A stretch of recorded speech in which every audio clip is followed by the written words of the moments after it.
El libro del profeta Isaías. En el primer video exploramos los capítulos 1 al 39, que fue el mensaje de juicio y esperanza de Isaías para Jerusalén.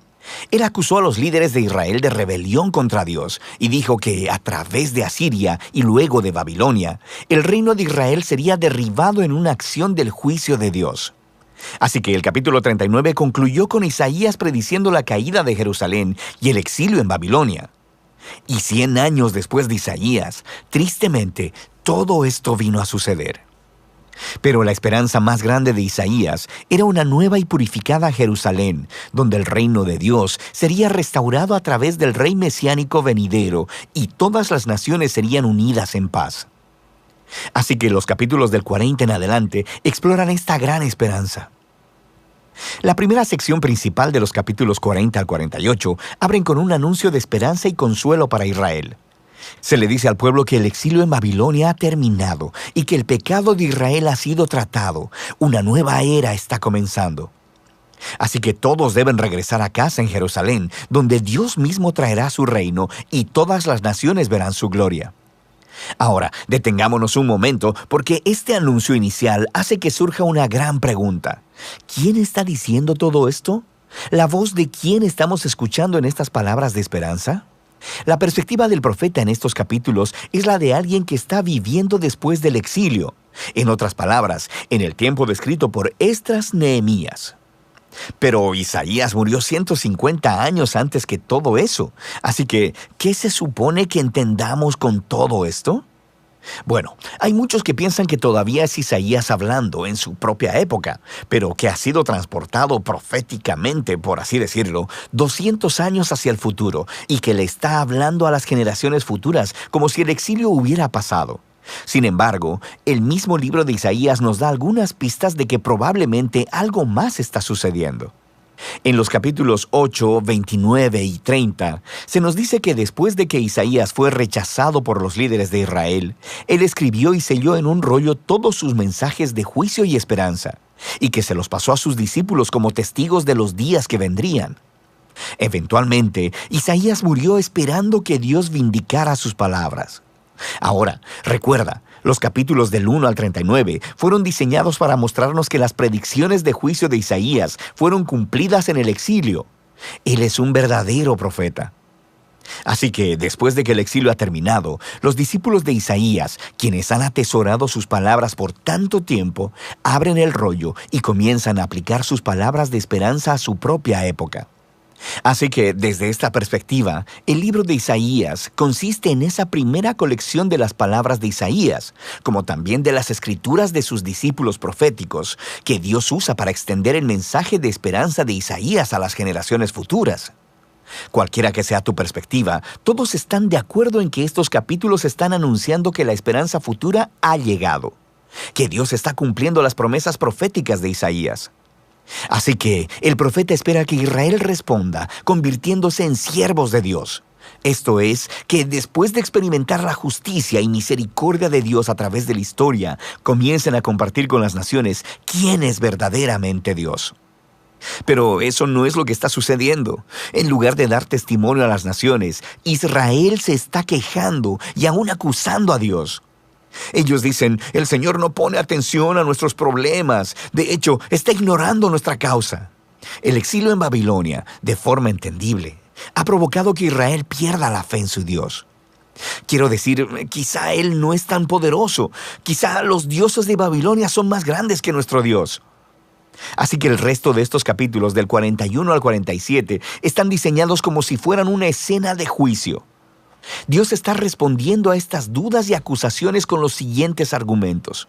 Primeramente, Él les dice que el exilio a Babilonia no fue causado por una negligencia divina. Más bien, fue divinamente orquestado como un juicio por el pecado de Israel.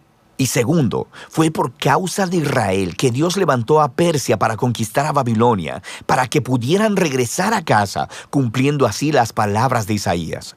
Así que la conclusión correcta a la que Israel debería llegar es que su Dios es el rey de la historia, no los ídolos de las naciones. En la caída de Babilonia y el ascenso de Ciro, el rey de Persia, Israel debería ver la mano de Dios obrando y, por tanto, convertirse en sus siervos, diciéndole a las naciones quién es Él. Pero para el final de este juicio, en el capítulo 48, nos encontramos con que Israel es tan rebelde y dura de corazón como sus ancestros. Así que Dios los descalifica como sus siervos, pero Dios todavía está en la misión de bendecir a las naciones. De manera que el profeta dice que Dios hará algo nuevo para resolver este problema, lo que nos lleva a la siguiente sección, del 49 al 55. Se nos presenta una figura llamada el siervo de Dios, quien cumplirá la misión de Dios y hará lo que Israel no ha podido hacer. Dios le da a su siervo el título Israel y lo envía a una misión para, primero que nada, restaurar al pueblo de Israel de vuelta a su Dios, pero, en segundo lugar, convertirse en la luz de Dios a las naciones. Y se nos dice que este siervo es empoderado por el Espíritu de Dios para anunciar las buenas nuevas y llevar el reino de Dios a todas las naciones. Suena justo como el rey mesiánico de los capítulos 9 y 11, pero luego se nos dice la forma sorprendente en que el siervo traerá el reino de Dios. Él será rechazado, golpeado y al final asesinado por su propio pueblo. En realidad, mientras está siendo acusado y sentenciado a muerte, está muriendo por el pecado de su propio pueblo. El profeta dice que la muerte del siervo es un sacrificio de expiación por la maldad y rebelión del pueblo. Y luego, después de su muerte, de repente, el siervo está vivo otra vez. Y escuchamos que, por su muerte, Él proveyó un camino para hacer justas a las personas. Esto es, para ponerlos en una relación correcta con Dios. Así que esta sección concluye describiendo dos maneras en que las personas pueden responder al siervo. Algunos responderán con humildad y se volverán de sus pecados y aceptarán lo que el siervo de Dios hizo a su favor. Estas personas son llamados los siervos y también la semilla. Recuerda la semilla santa del capítulo 6. Estos son los que experimentarán la bendición del reino mesiánico, pero hay otros a los que simplemente se les llama los impíos.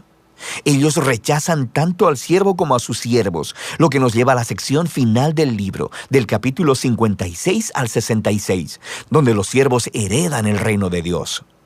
Estos capítulos están hermosamente diseñados con una simetría que une a todos los temas del libro. Justo en el centro están 3 hermosos poemas que describen cómo el siervo empoderado por el Espíritu está anunciando las buenas nuevas del reino de Dios a los pobres. Y él reafirma todas las promesas de esperanza que vimos en este libro. La nueva Jerusalén, habitada por los siervos de Dios, será el lugar desde donde la justicia, la misericordia y la bendición de Dios fluirán hacia todas las naciones del mundo.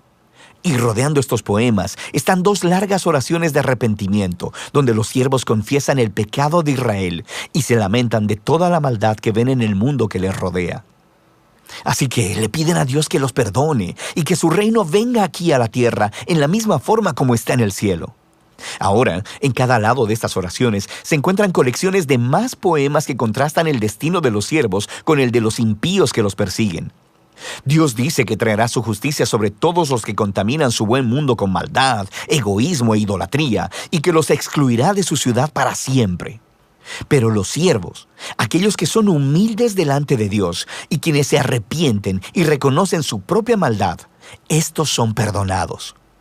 Y ellos heredarán la nueva Jerusalén, la cual descubrimos que es una imagen de esta creación completamente renovada, donde la muerte y el sufrimiento se han ido para siempre. Y esto nos lleva al marco externo de esta parte del libro. En este mundo renovado por el reino de Dios, personas de todas las naciones son invitadas a venir y a unirse a los siervos de la familia del pacto de Dios, de modo que todos puedan conocer a su Creador y Redentor. Y así, el libro de Isaías termina con una visión muy grande del cumplimiento de todas las promesas del pacto de Dios.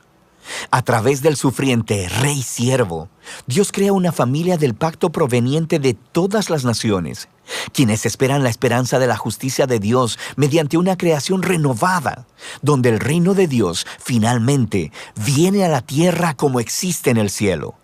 Y esa es la muy poderosa esperanza del libro de Isaías.